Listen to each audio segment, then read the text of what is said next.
Right, today is the 7th of July and right in the middle of summer, these deschojos have not turned green. Some of them are turning green, so they all vary slightly. That is beginning to turn green, but this has kept the red for quite a while. What I want to talk about now is what are some of the problems you could get with the deschojos.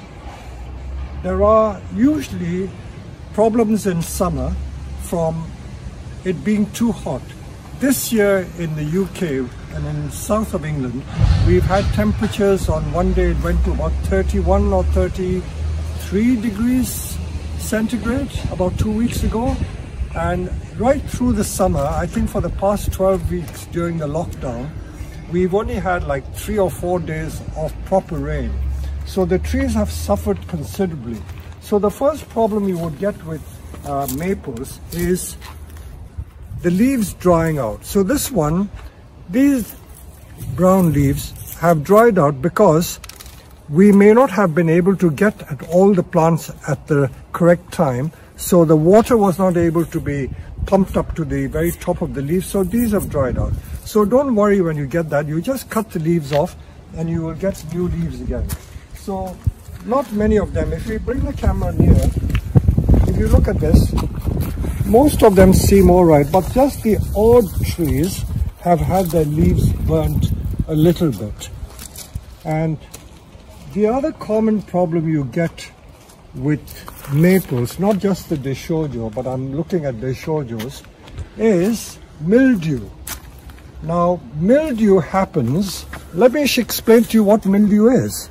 Now, if you home in closely, you will see that these leaves have got like a white line scale appearance to it, and that is a fungus.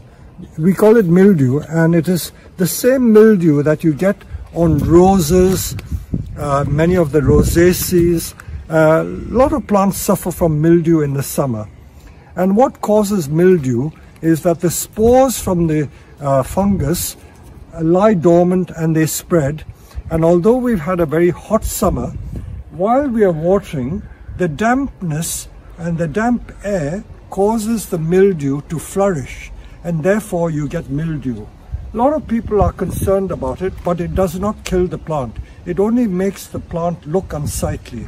So just as you would get mildew on your roses and you spray it with any fungicide that deals with mildew, in the same way, if you spray your maples with a fungicide, it will get rid of the mildew. But better still, you can see what Steve has been doing here. He's pruned some of the leaves off, and you can just do a leaf prune. We will just show you separately another exercise on leaf pruning, so I will show you that. But looking at this pile of leaves that we burnt here, I will show you another problem. If you look closely here, these little white things are insects, and insects fly in the air. It's no good blaming the nursery or blaming yourself. When insects fly in the air, you cannot help it. And that's why insecticides are manufactured and insecticides are used on plants to control it. It's very hard to control it manually. You see these woolly aphids, or whatever you call it, they spread and they can suck the sap from the leaves. So you got to kill it. You can rub it off with a piece of tissue paper, but what we do, we try and burn these little bits or compost it, and the heat of the compost can destroy it. So these are the 3 common problems you can get with maples. Now, bear with me, we will show you how to leaf prune some of the trees. I'm getting Steve to do some leaf pruning, and leaf pruning literally means pruning all the leaves off, and we're pruning it off at the petiole. So what do I mean by petiole? If I just get a leaf that Steve is going to prune, so we prune there at the stalk like that, and we just leave the end of the stalk on the tree, and that will fall off in time. Usually when you do leaf pruning, it's no good pruning half the tree. If you prune half the tree, the leaves that remain will continue to grow, and the leaves that you've pruned may not come back so easily. So when you do a leaf pruning, it's better to prune all the leaves off. just a word of warning, with leaf pruning, don't prune trees that are weak. Now, although this tree has a little bit of mildew, it is a very strong tree. All the leaves are turgid and looking very full and flush. There's no sign of, apart from the mildew, there are no other signs of distress on the tree. So only on strong trees you do leaf pruning.